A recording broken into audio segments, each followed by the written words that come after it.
Bismillah wa bihamdihi. Assalamualaikum warahmatullahi wabarakatuh. Alhamdulillahirabbil alamin wassalatu wassalamu ala asyrafil anbiya'i wal mursalin sayyidina wa maulana Muhammadin wa ala alihi wa sahbihi ajma'in. Allahumma aslih ummata Muhammadin sallallahu alaihi wasallam wa farrij an ummati Muhammadin sallallahu alaihi wasallam warham ummata Muhammadin sallallahu alaihi wasallam wa yanshur wahfadz wa ayyid nahdlatal watani fil alamin wa ammir nahdlatal watani diniyatal islamiyata ala madhhabi ahli sunnati wal jamaati ila yaumiddin bihaqqi Muhammadin sallallahu alaihi wasallam.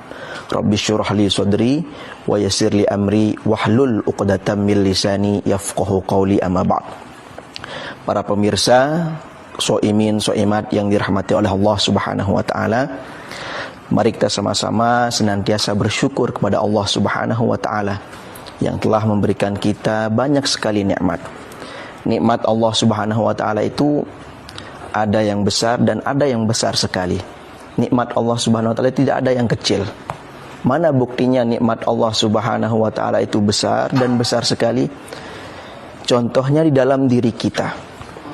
Nikmat Allah Subhanahu wa taala ada berupa kedua kaki, kedua mata, kedua hidung dan lain sebagainya.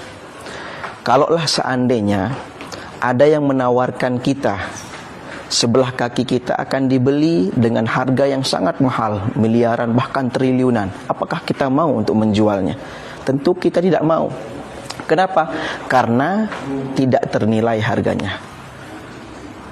Kemudian mata kita ditawarkan oleh orang misalkan untuk dibeli dengan harga Pulau Lombok ini, tentu juga kita tidak akan mau. Kenapa?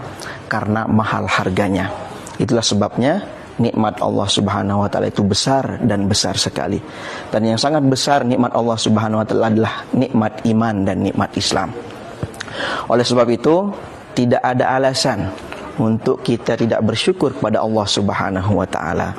Mari kita sama-sama bersyukur dengan mengucapkan hamdalah alhamdulillahirabbil alamin. Salawat teriring salam kita haturkan kepada junjungan alam Nabi besar Muhammad sallallahu alaihi wasallam dengan mengucapkan Allahumma salli ala sayyidina Muhammad wa ala ali sayyidina Muhammad. Kata ulama, adimis salata ala Nabi Muhammadin, teruslah bersolawat kepada Nabi besar Muhammad sallallahu alaihi wasallam, faqabuluha hatman ghairu taraddudin. Karena solawat yang kita baca kepada Nabi Muhammad, sudah sepakat para ulama, pasti akan diterima oleh Allah Subhanahu wa taala. Hadir hati kita maupun tidak hadir, ikhlas maupun tidak ikhlas, pasti solawat itu akan diterima oleh Allah Subhanahu wa taala. A'maluna bainal qabuli wa raddiha, berbeda dengan amal perbuatan yang kita lakukan. Salat 5 waktu, zakat, puasa, umroh dan lain sebagainya, itu ada 2 kemungkinannya. Yang pertama diterima, yang kedua ditolak. Kalau amal ibadah yang kita lakukan didasari dengan ilmu, kemudian kita lakukan dengan ikhlas mata-mata mengharapkan ridha Allah Subhanahu wa taala, maka kemungkinan besar amal ibadah itu akan diterima oleh Allah Subhanahu wa taala. Akan tapi sebaliknya, amal ibadah yang kita lakukan tidak didasari dengan ilmu, kemudian ikhlas pun tidak, atau ikhlas tapi tidak ada ilmunya, maka kemungkinan besar amal ibadah yang kita lakukan itu ditolak dan tidak akan diterima oleh Allah Subhanahu wa taala. Oleh sebab itu, marilah kita sama-sama memperbanyak sholawat setiap hari, minimal 100 kali kita baca sholawat, sehingga dengan sholawat itu kita akan mendapatkan rahmat, ampunan dan syafaatnya kelak di yaumil qiyamah. Hadirin hadirat para pemirsa, soimin soimat yang dirahmati oleh Allah Subhanahu wa taala, setiap amal ibadah yang kita lakukan akan diterima oleh Allah Subhanahu wa taala kalau kita dasari dengan ilmu. Lebih-lebih ibadah puasa. Ibadah puasa yang kita lakukan akan diterima di sisi Allah Subhanahu wa taala kalau kita lakukan dengan didasari dengan ilmu, kemudian ikhlas semata-mata mengharapkan ridha Allah Subhanahu wa taala. Kita melakukan puasa, kita harus mempersiapkan diri kita 2 bulan bahkan jauh-jauh hari sebelum masuknya bulan suci Ramadan. Dengan apa kita mempersiapkan diri? Tentunya dengan at-tafaqquh, mempersiapkan diri kita dengan ilmu supaya amal ibadah yang kita lakukan, lebih-lebih ibadah puasa, diterima di sisi Allah Subhanahu wa taala.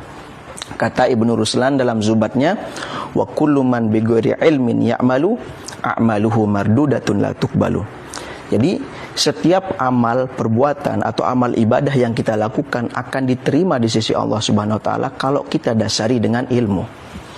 Kalau tidak dasari dengan ilmu, kita lakukan ibadah, tidak melakukan rukun-rukunnya, tidak melakukan syarat sah, syarat wajibnya, maka kemungkinan besar amal ibadah yang kita lakukan itu akan ditolak oleh Allah Subhanahu wa taala. Maka perlu bagi kita untuk membekali diri kita sebelum kita melakukan sebuah ibadah dengan ilmu dan ikhlas mata-mata mengharapkan ridha Allah Subhanahu wa taala. Para pemirsa yang dirahmati oleh Allah Subhanahu wa taala, di dalam melakukan ibadah bulan suci Ramadan, kita harus melakukan ibadah itu dengan didasari dengan ilmu. Namun pada kesempatan kali ini saya tidak akan menyampaikan apa itu Ramadan, kemudian rukun-rukunnya, kemudian apa syarat sah, syarat wajib dan lain sebagainya.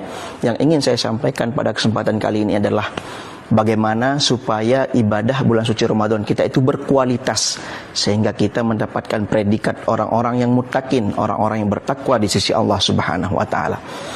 Apa yang perlu saya sampaikan pada kesempatan kali ini adalah yang pertama, hal-hal yang membatalkan pahala daripada puasa itu. Puasa itu bukan sekedar kita menahan diri daripada makan dan minum. Sebagaimana sabda baginda Nabi Muhammad SAW, laisa siyam minal akli wa syurbi, innamas siyam minal lagwi wa rafathi. Puasa itu bukan sekedar menahan diri daripada makan dan minum, tapi puasa itu menahan diri daripada al-lagwu. Lagwu itu al-kalam alladhi la aslalahu, perkataan yang tidak ada faedahnya. Kemudian ar-rafathu, rafathu itu adalah perkataan yang mengandung unsur-unsur dewasa. Nah, kedua perkataan ini kita jaga di bulan suci Ramadan. Jangan sampai kita mengucapkannya, jangan sampai keluar dari mulut kita.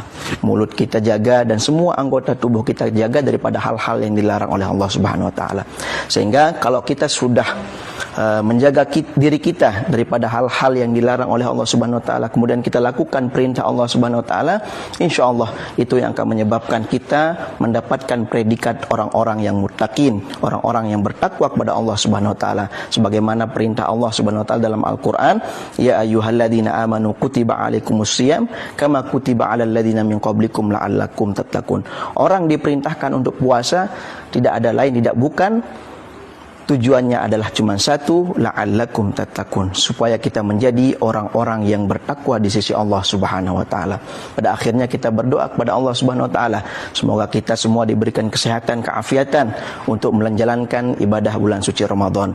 Akhirnya wallahul muwaffiq wal hadi ila sabilir rasyad. Assalamualaikum warahmatullahi wabarakatuh.